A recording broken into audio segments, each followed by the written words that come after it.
শাখার নবগঠিত আহ্বায়ক কমিটির উদ্যোগে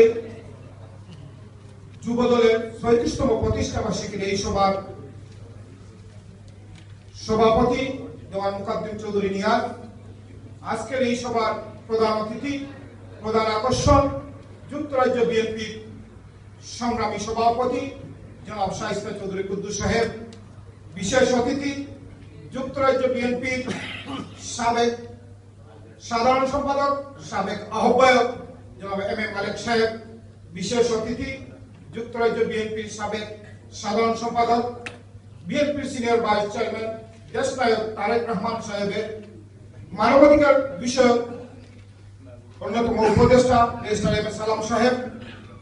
উপস্থিত যুক্তরাজ্য বিএনপির সিনিয়র সহসভাপতি জনাব আব্দুল হামিদ চৌধুরী সাহেব, উপস্থিত যুক্তরাজ্য বিএনপির অন্যতম সহসভাপতি জনাব তৈমুর আলী সাহেব, উপস্থিত যুক্তরাজ্য বিএনপির যুগ্ম সেক্রেটারি, যুক্তরাজ্য যুবদলের সাবেক সভাপতি নাসিম আহমেদ চৌধুরী, যুক্তরাজ্য বিএনপির অ্যাসিস্ট্যান্ট সেক্রেটারি শামসুর রহমান মাতা, উপস্থিত যুবদল কেন্দ্রীয় সহ আন্তর্জাতিক বিষয়ক সম্পাদক এনামুল রিটন সহ যুক্তরাজ্যের নবগঠিত যুবদলের আহ্বায়ক কমিটির সকল নেতৃবৃন্দকে আমি জানাচ্ছি সালাম এবং শুভেচ্ছা। এবং শুরুতেই যুক্তরাজ্যের এই নবগঠিত কমিটি আহ্বায়ক কমিটি আমরা যেদিন হস্তান্তর করেছিলাম যুক্তরাজ্য বিএনপি নবগঠিত কমিটিকে, যুক্তরাজ্য বিএনপি সভাপতি এবং যুক্তরাজ্য বিএনপি সিনিয়র কিছু নেতৃবৃন্দ, সেদিনও আমরা অভিনন্দন জানিয়েছি। আজকে আবার আপনাদেরকে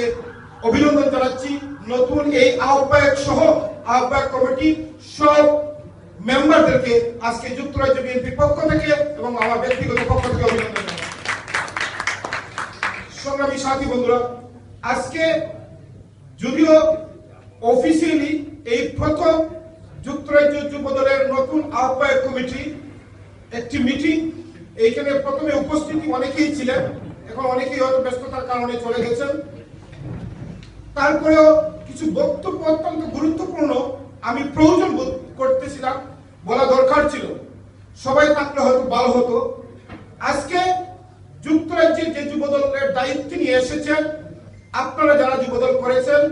করতেছেন এবং করেছিলেন, এবং আজকে যারা আমরা সবাই বিএনপি নেতৃবৃন্দ জানি, দেওয়ান মুকাদ্দিম চৌধুরী নিয়াজ এই যুক্তরাজ্য যুবদলের কনভেনরের দায়িত্ব পালন করেছেন। তখন যুক্তরাজ্য যুবদলকে একটি শক্তিশালী সুসংগঠিত যুবদল করার জন্য অক্লান্ত পরিশ্রম চেষ্টা করেছেন। এরপর